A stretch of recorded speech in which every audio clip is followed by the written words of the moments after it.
Ladies and gentlemen, welcome in once again to the Duval Dive. Of course, I am Kyle Nash, the student of the game of Jaguars on SI, ready to bring you another bit of thrilling action, off-season Jaguars things all the way around. Hey, listen, I've been doing enough to get the attention for somebody to have an opinion of me as an optimist.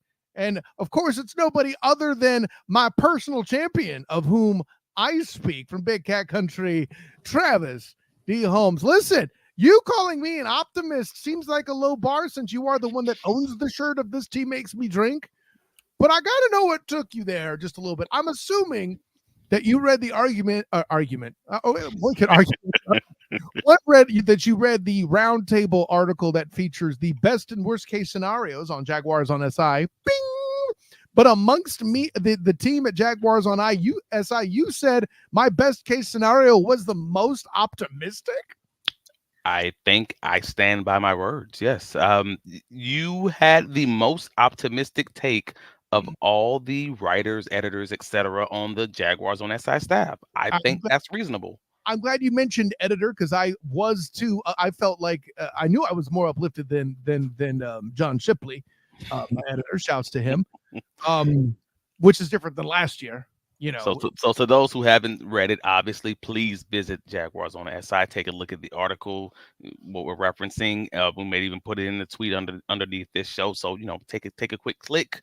But yes, yeah. But yes, John was a little bit more pessimistic than I originally thought he was going to be. So that was a shocker to me, honestly. But let's listen. Stop being so selfish. We need to focus on me right now. All right. What about my outlook in particular made it the most optimistic? Now, I know where you're coming from, where I said I think it was 12 or 13 wins. 13 wins, yeah. Point, which, there's a lot of things that have to go their way. It is a best case scenario article. The worst case scenario is coming out. I'll be interested to hear your response to that as a separate conversation, of course. Hopefully, I'm assuming that'll happen while I'm in Greece, so I don't know how much we'll be able to talk about it on the pod. But what was most optimistic in there that you saw? Well, I believe you had them at 13 wins in the article. I should say a ceiling of 13 wins. In the article overall. So I'm like 13-4, battling for a top spot in the AFC. Whew. I mean, with the way that everyone's viewing, like even the most generally optimistic Jaguar fans are viewing the team, like it's like, oh, I hope the defense is going to be all right. Oh, I hope the offensive line is going to be good. Oh, I hope the running game is going to be back. Oh, I hope Trevor's not going to turn the ball over. I hope.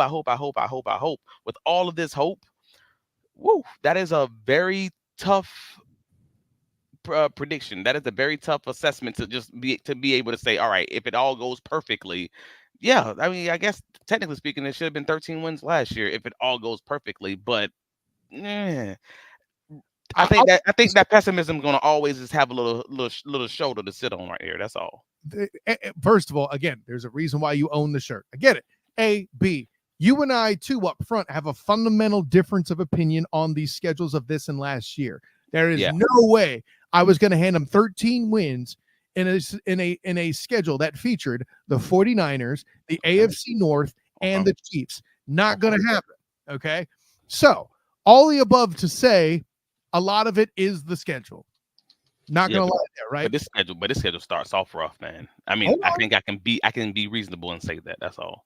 Hold on, but hear me out on this though. I handed one of the losses as that Miami game. Let me be clear. Okay. I still think 3-1 with the AFC East isn't out of the realm of possibility. The Buffalo Bills are worse than they've been because of the pieces they lost. They are. I think the Dolphins could win that division. I'm not officially announcing it.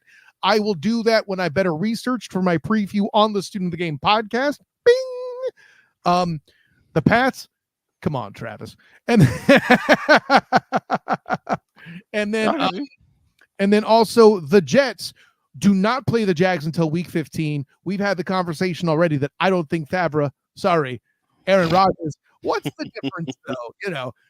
I don't think Rodgers is going to be healthy in week 15. If he is, we'll have that conversation during the Duval Dive episode that will preview that week 15 game. And you will certainly jump up, despite you being a corner, and dunk on my stupid lineman head for making that statement and jinxing you. I'm waiting for it. Okay. So there's that. Okay. I think we're the biggest bit of optimism. I'm going to guess where you think I'm reaching the most is them having the opportunity to do 3-1 in the NFC North as well. I don't believe in JJ McCarthy. Okay. I don't believe in Jordan Love like everyone else does, though you think Matt LaFleur will make that work. I think I that's surely do. Yes. yeah. And no, listen, you sold me on Matt LaFleur in that episode a few weeks back. Go check it out on the Duval Dive YouTube channel if you haven't. Bing! And I certainly think the biggest question mark of how good or bad it could be would be the Bears. Obviously, assuming that experiment fails isn't a stretch because there's a lot of for all the what ifs you think the Jags have, the Bears have more. And just because they're relying on a lot of new blood. But correct. Let me also submit this idea to you, my friend. A lot of the issues in particular, the Trevor Lawrence turnovers, the offensive line struggles, right? They've addressed Mitch Morris, and there have been other elements that I don't want to go into right now because we had an entire episode on making NTN great again. Bing! Right. Check that out, Duval Dive YouTube channel. It'll be in the off-season playlist. Trust me, it's there. If not, you can listen to it on the podcast on the Student of the Game channel on Spotify. Bing! Other podcast catchers, blah, blah, blah. Okay. The curing, if you make NTN great again, a lot of the offensive woes are gone. I don't think I'm shocking anybody with that. Bam! That's the only shock that I haven't used the mega sign yet, okay? I think that may be true. Maybe. We'll talk more about that later, but maybe. I'm sure it'll come up a lot.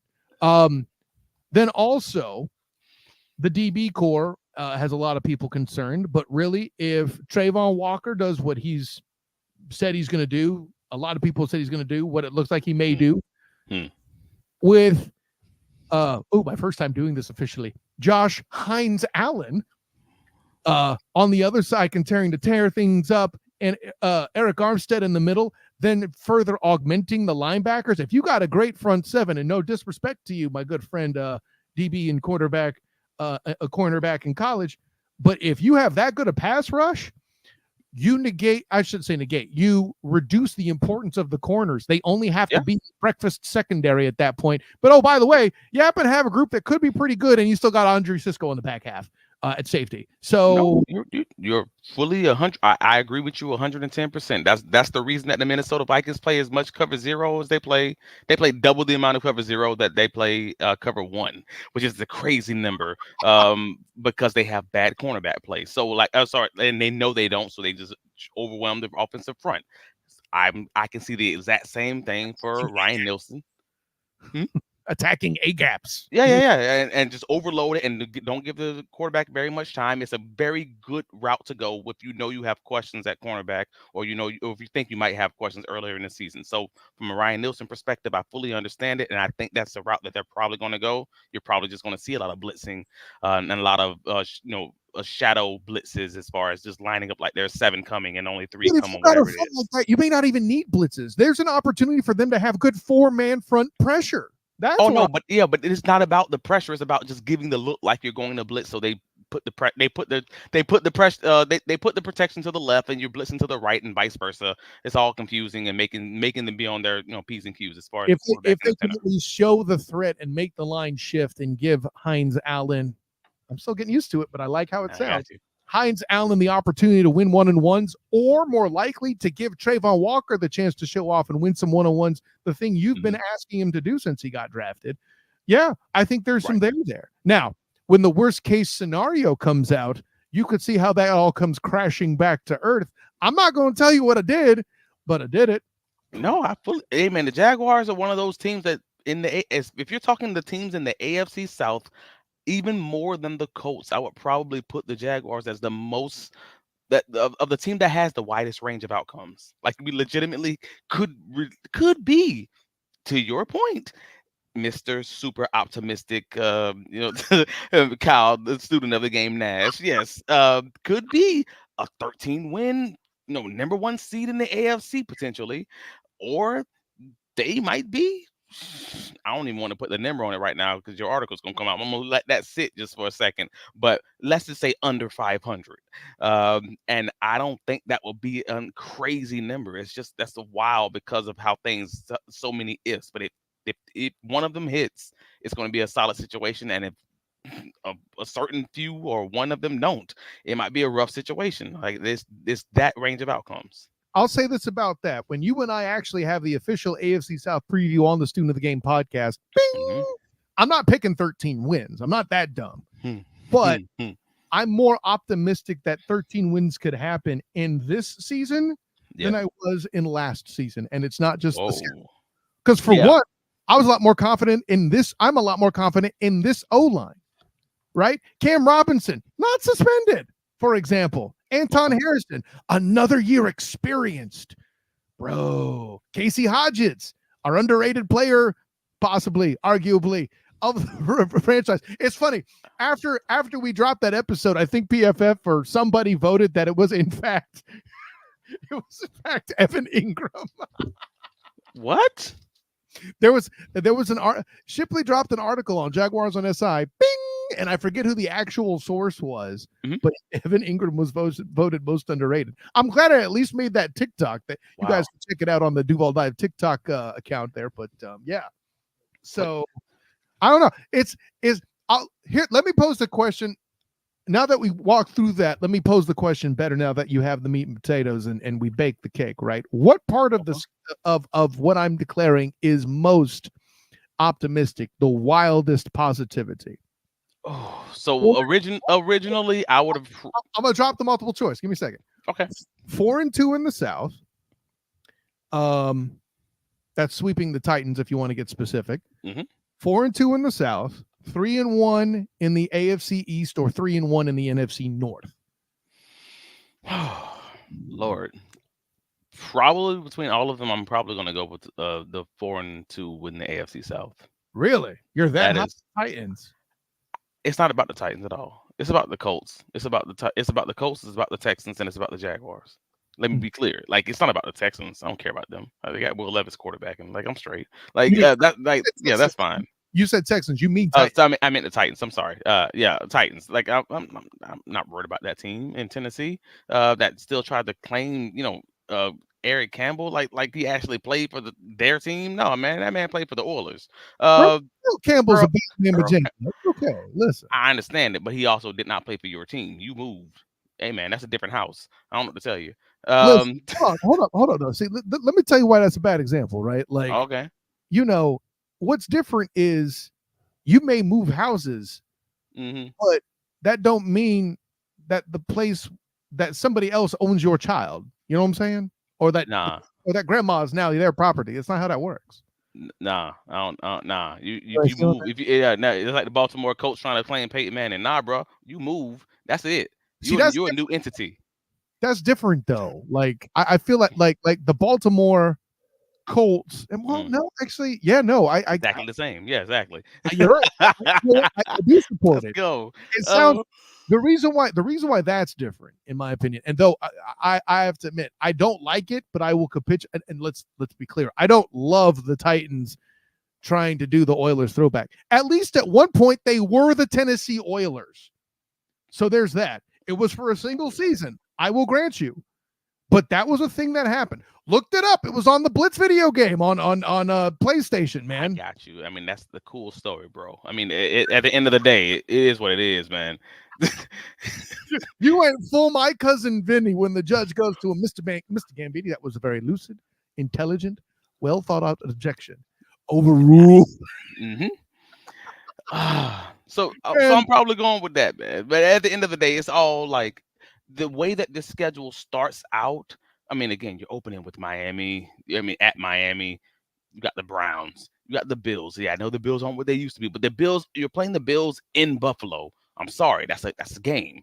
Like, just keep it 100 with the Jaguars. Were fortunate, though. That's why I'm worried about that. But you're playing them at their field, and there has to be something to take from that. You're right. Then you immediately go into the Texans, and then you follow that up with the Colts. That's before you get to some of the maybe easier games with the Bears and everything. I'm just talking that opening might be one of the hardest openings out there. It may not be the hardest, but it's probably up there. Like, It's and a, that's all I'm getting at is if you don't start off solid right there, you might be spiraling like the Jaguars were spiraling earlier in the season last year, but when they needed to go to London to get away from the noise and all of the other stuff that you were hearing earlier in the season. That's what I'm getting at. That's a rough way to start it off. Hell, you might hit the trade deadline and we'd be having real conversations about, are they going to trade Cam Robinson? Are they going to trade Walker Little? Are they going to trade blah, blah, blah, blah, blah? Because this season looks already done. Like, if you start off too rough, I'm just keeping it 100, and you know the guys will hear that. Well, and this is a point. Shouts to T-Wigs. He's made this. It's the Jags have always been shaky through 2023, even during the 8-3 start. They were just beating bad teams. The defense was bailing them out. Facts. So, turnovers specifically. I mean, how many? Yeah, weren't they like top four, tied for fourth in? Yeah, they were tied. They were at one point solely fourth, and then they ended up being tied for fourth for 2 weeks, and then it was just downhill after that. Because DBs started getting hurt, and well, backup DBs don't tend to get exceptions. I get it. No, but the punchline being like, how many articles I wrote on Jaguars on SI, bing, wrapping the game and showing love to some part of the defense that wasn't getting enough attention, including apparently Foye Oluokun getting a damn pick six, with people still continue to just not give enough shine, but whole other conversation. So yeah, I think there's some there, but all that goes away. Bam! That's all I'm saying. If mega happens, then I'll put it this way: they're more likely to start 3-8 than 8-3 if they come out playing bad. That's the difference. All right, I hear you on that. I'm just saying that there is a thin line between starting off rough. Basically, you will know early how this Jaguars team is going to be, because they're going to be challenged like significantly. They're going to have, that's a very big challenge to start your season off in what seems to be a must-win season at minimum for the GM, if not for the GM and head coach. I think that's reasonable. And I'm not saying it's going to happen, because again, I do believe that they are tied as far as contracts, as far as the way that they're trying to be on the same page and everything else, and the way that they've been talking all off season, Doug and Trent. I do think they're together in this plan of action, which also could potentially mean that they are tied in the outcomes, and that's all I'm saying. Interesting. I for some reason, because Trevor just got the extension, I think it will take 2 years before they get removed, and I'll leave that at that. I mean, they have 2 years on the schedule. I mean, they got this year and next season left on the contract. So, I mean, that's possible also. You know what's something funny, though? I just realized today, Ben Bartch had a better grade last season than Ezra Cleveland for PFF. I just thought that was really interesting. Like, it threw me for a loop. Because Ben Bartch was a 61.2 PFF grade with Ezra Cleveland of 47.4. And it just threw me. And I'm like, oh, Lord, that's rough.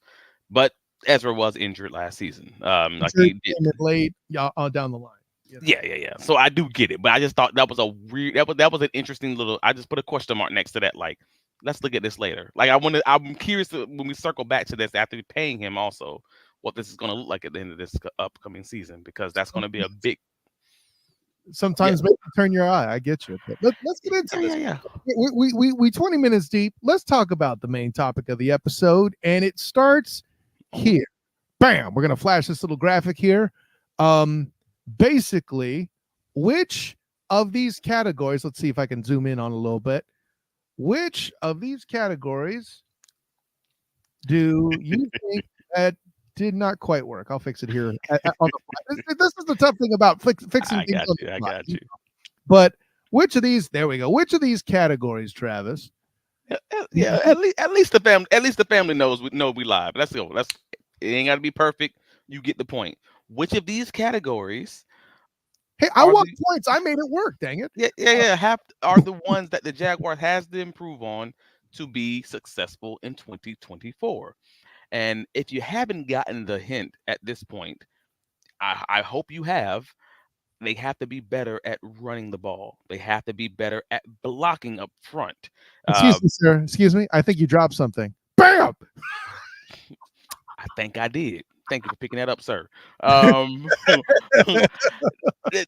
So interestingly enough, and I know people hate Pro Football Focus, unless it's like supporting their own argument or they're supporting their own bias, then they love it for whatever Let's say reason. Tyreek Hill is better than Randy Moss, that kind of thing. Right. But when they say, "Oh, the Jaguars have the best blah blah blah blah blah unit in the NFL," they're like, "Oh yeah, let me send this to my grandma." Like, nah, man, come on, let's keep it 100. So the Jaguars were rated the 23rd best offensive line group in the NFL going into the 2024 season by Pro Football Focus. I had an article on BigCatCountry.com on Monday. Please take a look at that. That kind of breaks down they're right, where they're kind of off base a little bit, but also what were some of the biggest struggles that the Jaguars, struggled with in 2023, and what question marks we kind of have in 2024. And some of that was short yardage, running the ball specifically. The Jaguars threw the ball so dang much in short yardage situations, in the 10-yard line and the 5-yard line, because they just couldn't run between guard to guard. And they got to figure out a way to resolve that. To my original question with Ezra Cleveland. Hey man, if you're going to be that left guard, you can't be putting up a 40. You can't be in the 40s on PFF's in PFF rating, or we're probably not going to be able to run to the left side. Like, let's just keep that straight. Right. And the same thing applies for Mitch Morris, which I'm happy to see. If you missed it, we had a whole back and forth earlier today on Travis D. Holmes on Twitter on the tweet was tweeting up a little tweet storm in the middle of an argument with someone, and Mitch Morris is better in the run game than I thought he was. Mhm. We all know that the Buffalo Bills had top 5, top 4 running attack in the last like 5 weeks of the season. Kind of after they got rid of the OC and kind of just started doing things a little bit differently. And Mitch Morris was a big part of that. And people aren't necessarily putting the respect on his name that is probably deserved when they say he's not great in the run game, but he's incredible in the. No. He's average to above average in the run game per many advanced stats, whether that's SIS blown blocks in the run game, he's 17th. If you're talking run stuffs, again per SIS, he's 16th. You're talking PFF, he's already 18th. Like, I mean, that's all middle of the pack. He's average, and Luke Fortner was worst in the league. Mhm. What are we doing? Like, one's obviously terrible, like bad, like double the amount of percentage of these plays bad, and the other one's average. And that's a heck of an increase. That's a heck of an improvement for the O-line. Still an upgrade. Absolutely. And I think that's the point. I mean, you and I have touched on this similarly. I would speak to this real quick. I mean, we clearly agree that the biggest repair that needs to be made is the run game. Mm-hmm. Hence Mega. Am I looking for a cheap excuse to talk about Mega again? Perhaps. But, for those that didn't see, or for those that are listening on the podcast, yes, I have my Travis Etienne, hashtag Mega 2024. Thank you again to Zach from Jaguars on SI for making it. But let me put, just to play devil's advocate. Okay. First of all, 23rd, when you analyze it, it means they're below the average line in the NFL. Okay. I'm not mad per se at that. I will say they are being graded a little harshly. I don't think PFF is doing this. So let me be clear. I'm not giving them credit for being quite this intelligent, because they tend to look too closely at numbers. But there's some circumstantial things that make me go, are they baking in injury proneness to this line? Are they baking in some of the other factors that have come up? And here's the thing. If the other part too, to make this worst case scenario for Mitch, is if I'm quarterbacked by Josh Allen, a quarterback who's respected yet has about as many turnovers. Well, I shouldn't say about as many, but let's just say turnovers are claimed to be a problem for him in the same way that one Trevor Lawrence suffers that stigma, right? Okay. Yet defenses sit back and respect Stephon Diggs, Okay. Gabe Davis, et cetera, Sure. Because that sit back is happening, the center, who I can make an argument depending on your run scheme, isn't a focal point necessarily for running the football, is getting artificially built up because he's never facing stacked fronts, right? So Okay, sure. I feel like there's some element there where he could be artificially lifted, whether PFF actually baked that in or not. Yes or no? Personally, I think 23 is a little low. I would go 20 if I think putting them below the middle of the league at this point makes sense. Oh no, I think they could. There's an argument to be made that they could have been ranked as low as 30. Okay. Like there's legit arguments. And I even wrote that again. Take a look at the article on Big Cat Country. Like I thought it was a reasonable. It might even be a tip of the cap to them to rank them at 23rd because I could have easily made an argument to put them at 25. Oh, And I could have within a range of outcomes had them as far down as 28 without breaking a sweat. Like it was kind of that conversation because we're talking about the injuries that you just mentioned. However, I mean, Brennan Scherf has been injured 3 years straight. Like he's been hobbled 3 years straight. Cam Robinson has been injured and or suspended every year he's been here. I So said that they shouldn't have extended him, and that was before the suspension. So hey, you ain't got to try hard to convince me. right, and then we just extended Ezra Cleveland, who was injured all of last season and had some injuries, maybe not extensive as the other two, but the point remains, yeah, injuries may be baked in, but injuries are part of the game, and injuries is frankly a part of those three players' games right now. I mean, So Casey Hodges is a point to be made then too for having that conversation because that release valve wasn't there. Oh, Cooper Hodges. Cooper Hodges, thank you. Casey, I'm like, wait, who? Casey Hodges. All right, I got you. Yeah. No, Cooper Hodges, of course. So what I'm saying is between if you want to bake in the injuries, cool, but I can't grade you on a curve because you can't stay injury free. I'm gonna grade what I see on tape because unfortunately you are who was on the field, and if you're going to play injury, if you're going to play limping and everything else, then this is what it is. This is who you are until you show me you can be injury free. Well, and then to that same point, Mitch has his own injury history. So if we're baking in injuries, you've got to have him in there. And if we're doing that, now I see why you're saying 23rd may be optimistic. That's interesting. And man, injuries make everything spread so all over the place like that too. Like you make the point about the possible outcomes for the Jags being vast. There's only one team that I would argue is more so, and it's all on the strength of one guy's injury proneness, and that's the Colts, buddy. Maybe. Because I actually agree that they are us. I mean, we've already seen a lot of the data. And if you are in any AFC South, Facebook and or group or Twitter community, you've probably seen the stat that talks or the chart that talks about how the Colts have one of the best supporting casts in the NFL outside of that one position, that quarterback. Like they have built up the surrounding roster and it's with some great drafts. Maybe Joe Flacco can handle it. I get it. And that's what I'm at. That's exactly what I'm at. I'm thinking even Joe Flacco could probably do what Gardner Minshew did and keep them at the 500 range. Like that becomes sort of their floor, in my opinion. And a lot of people don't agree with that, but I know I might be a little bit higher on the Colts. But yeah, that's kind of where I feel. I'll tell you this. We're higher on the amount of time in this episode. It's time to wrap this piece up. Travis, tell the world where you could be found. So you keep thinking, are we going to have enough? We got enough, Travis. Tell the world. Man, I'm always nervous. I mean, this is what I do, though. Come on. You can find me on all the socials, Travis D. Holmes, Facebook, Twitter, etc. You're listening to the pod, so you already know where to find us on any of your favorite podcatchers. Duval Dive. You can also find me on the South Florida Tribune's Inside the Pigskin if you're looking for a little bit more NFL general NFL news. We talk about everything NFL and or college football news from the main news from the week, but most importantly, bigcatcountry.com. Take a look at the articles, save it as a favorite. Again, stop getting your news from all these garbage Bleacher Report and Yahoo Sports feeds and get it from get it from the people that matter, man. And while we're talking about it, get your training camp tickets.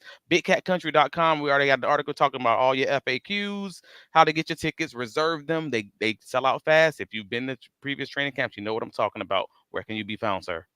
Find me on Twitter, Instagram, and Threads at the SOTG, on Facebook as the Student of the Game, and of course my work with Jaguars on SI, the Black and Gold banneret, and the 3-point conversion, as well as A7B in sports. But until next time, everyone, class dismissed.